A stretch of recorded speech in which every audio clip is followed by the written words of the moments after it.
নমস্কার বন্ধুরা, চলে এসেছি আজকে একটা নতুন বিষয় নিয়ে আবার আলোচনা করতে। এর আগে একটা ভিডিও হয়েছিল আমাদের, সেই ভিডিওতে আমরা রান্নাঘর নিয়ে আলোচনা করেছিলাম। তো ওই ভিডিওর মধ্যে কমেন্ট করেছে, আমার কাছ থেকে জানতে চেয়েছে যে নর্থে বা উত্তর দিকে সে রান্নাঘর করে ফেলেছে, তো সেক্ষেত্রে তার কি কি সমস্যা হতে পারে সেই জিনিসটা জানবো, এবং সেই সমস্যা হলে তার প্রতিকার কী কী করা যায়। তো আমি এসরই চলে এসেছি আবারও জ্যোতিষ ও বাস্তুবিদ পি সরকারের কাছে। নমস্কার দাদা, কেমন আছো? ভালো ভালো তো আমি যে প্রশ্নটা করলাম, এর আগে একটা আলোচনাতে আমরা বলেছিলাম রান্নাঘর নিয়ে কথা হয়েছিল, আমাদের আলোচনা হয়েছিল, তো সেটা দেখে একজন আমাকে কমেন্ট করেছে বা জানতে চেয়েছে যে বিষয়টা বললাম, ওই বিষয়ে যদি কিছু বলো। দেখো, নর্থে কিচেন। আচ্ছা, এবার আমাকে প্রথমে দেখতে হবে নর্থ জোনটা কি, বা ওটা কি এলিমেন্টসের মধ্যে পড়ছে বা কি তত্ত্বের মধ্যে পড়ছে।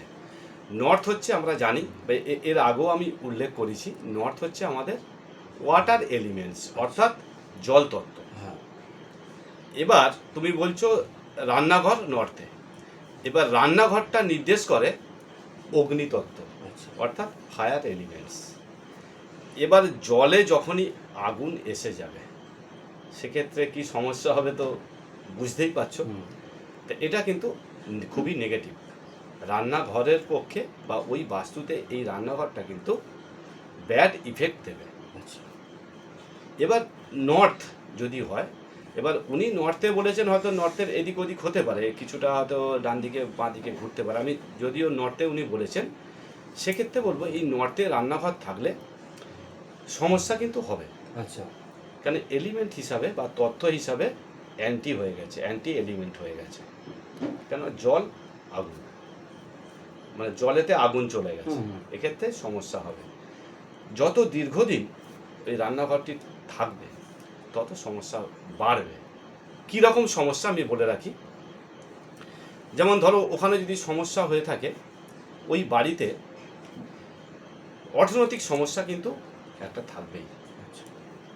কখনোই মানে হাই র্যাঙ্কে বা উচ্চ স্থানে বাড়ির কেউ পৌঁছতে পারবে না। প্রচণ্ড অবস্ট্যাকেল সৃষ্টি করবে, বাধা আসবে। এবার প্রথমেই বলি যে ওই বাড়িতে যদি বাচ্চারা থাকে, তাদের পড়াশোনার সমস্যা কিন্তু থাকবে। আচ্ছা, তারা ঠিকঠাক ভাবে পড়াশোনা করতে পারবে না, সমস্যা আসবে, বা পড়াশোনা অবাধ্য হবে। বাচ্চারা পড়াশোনায় একটা সমস্যা, মনোযোগ বসবে না, একটা মনোযোগ থাকবে না, বা কোনো ক্ষেত্রে ভালো গুছিয়ে কিছু একটা পড়াশোনা করা, বা গুছিয়ে একটা কোনো কিছু লেখা, পরীক্ষায় গিয়ে গুছিয়ে লিখতে হয়, সেটা কিন্তু তারা পারবে না, তাদের মধ্যে সেই ক্যাপাসিটি থাকবে না। এটা একটা সমস্যা হয়ে গেল, পড়াশোনার একটা সমস্যা থাকবেই। দ্বিতীয়ত, যদি ওই বাড়ির ব্যক্তিরা ব্যবসার সঙ্গে যুক্ত থাকেন, ব্যবসায় কিন্তু সমস্যা হবে। বিভিন্ন সুযোগ সুবিধা বা ওদের যেসব প্রোডাক্ট নিয়ে যে ব্যবসা হয়, সেল কমে যাবে, সেল থাকবে না। এবার যোগাযোগের ক্ষেত্রে সমস্যা হবে, মানে একটা ব্যবসা করতে গেলে যোগাযোগ দরকার, অবশ্যই। হ্যাঁ। এবার প্রোডাক্ট সেলিংয়ের একটা ব্যাপার আছে, একদম, ঠিকঠাক সুযোগ সুবিধাগুলো হাত ছাড়া হবে, মানে সেই ঠিকঠাক অপরচুনিটিটা পাবে না। হ্যাঁ। ও অ্যাকচুয়ালি নর্থ হচ্ছে, এর আগেও আমি উল্লেখ করেছিলাম, নর্থ হচ্ছে আমাদের অপরচুনিটি, আচ্ছা, বা সুযোগ সুবিধা। আমরা আলোচনা করেছিলাম। এই নর্থে যদি সমস্যা হয়, এই রিলেটেড সমস্যা থাকবে। এবার তার সঙ্গে হচ্ছে কি, এবার এইটা হচ্ছে আমাদের বুধের স্থান। এই জোনটা হচ্ছে টোটালি ধনকুবেরের স্থান। আচ্ছা, এবার ধনকুবেরের স্থানে যদি আমি অ্যান্টি কোনো কিছু করে ফেলি, সেক্ষেত্রে কিন্তু ড্যামেজ জোনটা। ধনকুবের, বা বুঝতে পারছো, যেখানে ধন সম্পদের প্রাচুর্যতা থাকে, সেই জায়গাটায় সমস্যা একটা এসে যাবে। মানে ওর আমি প্রথমেই বললাম যে অর্থনৈতিক একটা সমস্যা একটা থাকবে, মানে একটা থেকে যাবে। এই অর্থনৈতিক সমস্যা কিন্তু কাটবে না।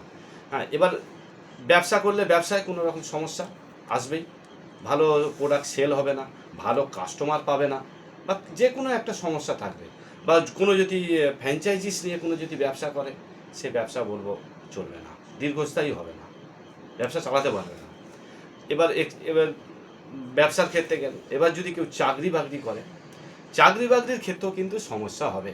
আচ্ছা, কোনোদিন ভালো প্রমোশন ওনারা পাবেন না, আচ্ছা। চাকরিতে ভালো প্রমোশন হবে না, মানে কোনো রকম একটা চলে যাবে, কিন্তু হাই র্যাঙ্কে যাওয়া খুব সমস্যা হয়ে দাঁড়াবে, হতে দেবে না।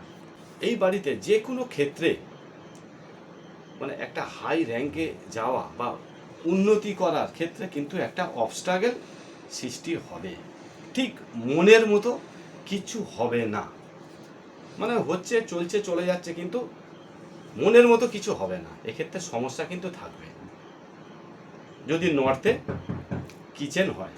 আচ্ছা দাদা, আমি এখানে একটা কথা বলতে চাই।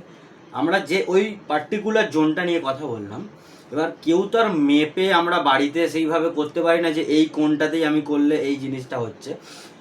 এর যদি একটু আশেপাশে বা বাঁদিকে বা ডান দিকে যদি চেপে থাকে, তো সেক্ষেত্রেও কি সমস্যা দেখা দেয়? না দেখো, বিভিন্ন জোনে বিভিন্ন বিভিন্ন ধরনের সমস্যা। আচ্ছা। ধরো আমি নর্থের কথা বললাম, প্রপার নর্থ। হ্যাঁ। এবার আমি নর্থের যদি আমি অ্যান্টি ক্লক আসি, অর্থাৎ নর্থের আগের জোনটা অ্যান্টি ক্লক, আচ্ছা আগের জোনটা আমার হবে NNW, আচ্ছা অর্থাৎ নর্থ অফ নর্থ ওয়েস্ট। এবার যদি রান্নাঘরটা এই এই জোনে চলে আসে, উনি হয়তো বলেছেন নর্থে, হ্যাঁ। কিন্তু দেখা গেল হয়তো ওটা আমি যখন মেপে দেখবো তখন দেখবো নর্থে হচ্ছে না, হয়তো NNW-তে চলে এসছে, সেক্ষেত্রে সমস্যা হবে। এবার NNW হচ্ছে আমাদের, এটা হচ্ছে অ্যাট্রাকশান। এর আগেও একটা নিয়ে বলেছিলাম যে হ্যাঁ, এটা অ্যাট্রাকশানের স্থান। এক্ষেত্রে কি হবে, পরিবারে স্বামী স্ত্রীর মধ্যে একটা সমস্যার সৃষ্টি হবে। কি সমস্যা? চাহিদাগত একটা সমস্যা থাকবে।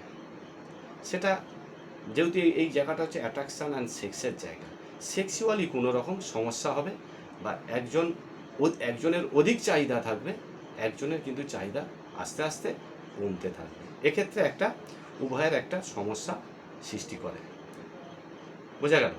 স্বামী স্ত্রীর মধ্যে সমস্যা থাকতে পারে। এবার কি হবে, এবার এই জায়গাটা যেহেতু অ্যাট্রাকশানের জায়গা, এই জায়গাটা যদি ব্যবসা করে, সেই ব্যবসা কিন্তু সেল কিন্তু হবে না যদি ড্যামেজ থাকে। আর এই জায়গাটা যদি ভালো থাকে, একদম পজিটিভ থাকে, তাহলে ব্যবসার ক্ষেত্রে এই জায়গা হচ্ছে সব থেকে ভালো। আচ্ছা এবার আমরা তো বাস্তুতে নিজেরাই কিছু না কিছু করে খারাপ করে ফেলি। যদি এই জায়গাটা যদি গুড থাকে, তাহলে এখানে ব্যবসার ক্ষেত্রে সব থেকে ভালো জায়গা। এই জায়গায় যে কোনো প্রোডাক্ট রাখলে তাড়াতাড়ি সেল হয়ে যায়, প্রচুর সেল হয়ে যায়। কিন্তু যদি ড্যামেজ হয়ে যায়, সেক্ষেত্রে তার বিপরীত হবে, একদম। তখন প্রোডাক্ট ঠিকঠাক সেল হবে না, সেই প্রোডাক্টটি পড়ে থাকবে। সেক্ষেত্রে পরিবারে কিন্তু এই একটা সমস্যা, অধিক চাহিদা, একজনের চাহিদা বাড়বে, একজনের চাহিদা কমবে, এক্ষেত্রে একটা সমস্যা সৃষ্টি হয়। এবার যদি বলি আমি নর্থের ডান দিকে, অর্থাৎ ক্লকওয়াইজ যদি ওর পাশেরটাই যাই, ওটা আমার আসছে NNE, north of north east. এবার দেখো, এই জায়গাটা হচ্ছে আমাদের ইমিউনিটি অ্যান্ড হেলথের জায়গা, মানে আমাদের শরীর স্বাস্থ্য বা ইমিউনিটি পাওয়ার দেখতে গেলে আমাকে এই জায়গাটা দেখতে হবে। বাড়িতে যদি কোনো সবসময় যদি রোগগ্রস্ত হয় ব্যক্তিরা, তাহলে এই জোনটা ডিস্টার্ব আছে বলে মনে করব। আচ্ছা এই জায়গায় যদি সমস্যা থাকে, তাহলে বাড়িতে মানে অসুস্থ রোগীর পরিমাণ কিন্তু বেড়ে যাবে, কমবে না। এমনকি ওদের রোগ দীর্ঘস্থায়ী থাকে, মানে রোগ সহজে সারতে চায় না, কারণ ওটা হচ্ছে আমাদের ইমিউনিটি, মানে আমাদের শরীর যে ইমিউনিটি পাওয়ার, সেই পাওয়ারের জায়গা, আচ্ছা হিলিংয়ের জায়গা, ওরা বা ঊর্জার জায়গা, ওই জায়গাটা হচ্ছে আমাদের ভালো রাখতে হবে। এবার ওই জায়গায় যদি আমি কিচেন করে ফেলি, তাহলে সমস্যা নেগেটিভ হলো। এবার নেগেটিভ হওয়া মানে আমাদের মানে হেলথ অ্যান্ড ইমিউনিটিতে সমস্যা হবে, এগুলো একটা সমস্যা, রোগ লেগেই যাবে, অতিরিক্ত খরচা বাড়বে, মানে একটার পর একটা রোগ এসেই থাকবে, মানে খরচার পরিমাণটা কিন্তু বেড়ে যাবে মেডিকেল পারপাসে, এইটা কিন্তু হবে। এবার এই জায়গাটা এই মানে যে নেগেটিভ ফলটা এটা হবে। আচ্ছা পজিটিভ হলে এর উল্টোটা হবে, মানে যেটা ভালো হবে, রোগে ইমিউনিটি পাওয়ার বাড়বে, তাড়াতাড়ি রোগ সেরে যাবে, হ্যাঁ, সুস্থ হয়ে অত বেশি মানে রোগগ্রস্ত হবে না ব্যক্তিরা। আমরা নিজেরা পজিটিভ যদি করি পজিটিভ ফল পাবো, আর নেগেটিভ করলে নেগেটিভ ফল পাবো। এবার যাদের বাস্তু থেকে এই ভাইব্রেশনটা কিন্তু আমরা পেয়ে থাকবো বিভিন্ন জোন ওয়াইজ, হ্যাঁ, যার জন্যে বিভিন্ন যে জোনের যেটা যে অ্যাট্রিবিউট থাকে, সেই জোনে সেই জিনিসটা করাটা সব থেকে ভালো, যে অ্যাট্রিবিউটটা যে জোনে থাকে। যেমন আমি রান্নাঘর যদি করি, তাহলে আমি বললাম যে অগ্নিজোনগুলোই করা ভালো। হ্যাঁ। এর আগে আমি আলোচনায় বলেছিলাম যে অগ্নিজোনগুলো যেমন সাউথ ইস্ট, এসএসি আর সাউথ, এই 3টি জোন সব থেকে ভালো, তার সঙ্গে ওয়েস্টও আছে। তাহলে এই প্রপার জায়গায় যদি রান্নাঘর করি তাতে গেলে আমি ওই বাস্তু থেকে বা বাড়ি থেকে আমি সুফল পাবো বা পজিটিভ ভাইব্রেশন পাবো। কিন্তু যারা এই এই জায়গাতে করে ফেলেছে অলরেডি, তাদের জন্য সমাধান কি আছে, রেমেডিস কি আছে? রেমেডি অবশ্যই আছে। এবার এক্ষেত্রে আমি রেমেডিটা বলছি। এবার আমার হচ্ছে যেহেতু উত্তর দিকে রান্নাঘর থাকলে প্রথমত ওখানে দেয়ালটা হবে ব্লু আচ্ছা। বা নীল, কিংবা হালকা গ্রিনও করা যেতে পারে। কালারের দিক দিয়ে প্রথম বলছি, কেন কালারও একটা বাস্তুতে ভালো ইফেক্ট ফেলে। আচ্ছা। তাহলে গ্রিন বা অফ হোয়াইট করা যেতে পারে, বা অ্যাশ কালারও করা যেতে পারে রান্নাঘরের কালার, বা টাইলস যদি লাগান ওরা লাগাতে পারে। এক্ষেত্রে যেখানে বার্নারটি থাকবে, মানে যেটা ওভেনের মধ্যে যে বার্নার থাকে, ওই বার্নারের নিচে এগুলো হচ্ছে একটা বাস্তু এলিমেন্টস বা বাস্তুর এগুলো মেটেরিয়াল হচ্ছে, ওটা গ্রিন ফায়ারিং কন্ট্রোলার। মানে ওইটা হচ্ছে একটা ডিক্সের মতো, মানে গোল একটা ডিক্স যেরকম হয় ওরকম গোল, ওটা হচ্ছে গ্রিন। মানে ওই স্থানের জন্য বলছি আমি, কিন্তু এইটা আবার সব জোনে লাগবে না। কেউ যদি বলে আমি পশ্চিমে করে ফেলেছি, কিন্তু পশ্চিমে কিন্তু এই কালারটা লাগবে না। এটা গ্রিন ফায়ার কন্ট্রোলার, ওটা কি বার্নারের নিচে দিয়ে রাখতে হবে, তাহলে এ থেকে অনেকটা রেমেডি পাওয়া যাবে, মানে সুবিধা পাওয়া যাবে। এবার কি হবে, এবার লাইট থেরাপি করা যায়। এবার ওই রান্নাঘরে যেটা ব্লু লাইট পাওয়া যায় না, জিরো হ্যাঁ, ব্লু লাইট জ্বালিয়ে রাখতে পারে। মানে সবসময় না হলেও রাত্রে জ্বালিয়ে রাখা, ওটা বাস্তুর পক্ষে খুব শুভ ফল দিয়ে থাকে, মানে পজিটিভ ভাইব্রেশন পাওয়া যাবে। যদি ওনারা করে ফেলেন, উপায় যদি না থাকে, সেক্ষেত্রে এই রেমেডিগুলো করা যেতে পারে।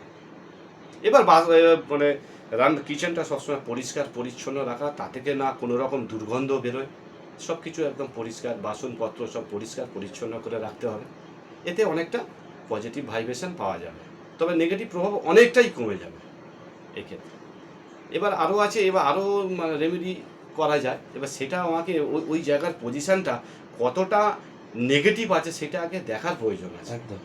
না দেখে তো আমি করতে পারবো না। আমি যদি সবই ওখানে ব্লু করে দিই, এক্ষেত্রে প্রবলেম হয়ে যাবে। আবার সব যদি ব্লু করি, কেন তাহলে ব্লু রং কালারের অ্যাট্রিবিউটটা বেড়ে যাবে, সেখানে অত্যাধিক হয়ে গেলে তখন আবার ডিসব্যালেন্স হয়ে যায়। কেন আমি টোটালটাই, বাস্তু হচ্ছে টোটালটাই ব্যালেন্সে চলে, কোনোটা কমও নয় কোনোটা বেশিও নয়।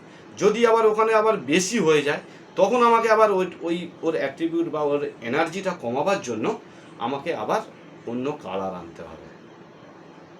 মানে তখন ওখান থেকে আমাকে আবার গ্রিন কালারকে আনতে হবে ওটা কমাবার জন্য। এবার সেটা আমাকে দেখতে হবে যে কতটা বেশি হচ্ছে। ওটা আমরা যখন বাস্তু ভিজিট করি, আমাদের গ্রাফিক চার্টে ওগুলো বার চার্ট যেটা বলা হয়, ওই বার চার্ট দেখে আমাদের ওটা মেলাতে হয় যে কতটা বেশি, কত পার্সেন্ট বেশি হচ্ছে না কম হচ্ছে, সেইটাকে ব্যালেন্স করার জন্য ওই বার চার্ট দিয়ে আমরা ওটাকে ক্যালকুলেশন করি বা রেমেডি করি। আচ্ছা। তবে পারফেক্ট ব্যালেন্সটা আমরা বুঝতে পারি। বোঝা গেল? তো যাই হোক, আমরা আজকে বিষয়গুলো বুঝলাম, যে আলোচনা করলাম। তো আপনাদেরও যদি বাড়ির এই জায়গাতে রান্নাঘর থেকে থাকে, তো আপনারা এই রেমেডিসগুলো করে দেখতে পারেন। আর যদি কোনো প্রবলেম হয় তাহলে আপনি যোগাযোগ করতে পারেন দাদার সাথে। স্ক্রিনে ফোন নাম্বার দেওয়া থাকবে এবং আমাদের পিছনেও মোবাইল নাম্বার শো করছে, ওই নাম্বারে হোয়াটসঅ্যাপ করতে পারেন বা কল করতে পারেন। তো ভিডিওটা কেমন লাগলো অবশ্যই কমেন্ট করে জানাবেন এবং সবাইকে শেয়ার করে দেবেন, সবার উপকার হবে। ভালো থাকবেন, সুস্থ থাকবেন। নমস্কার। নমস্কার, সকলে ভালো থাকুন, সুস্থ থাকুন।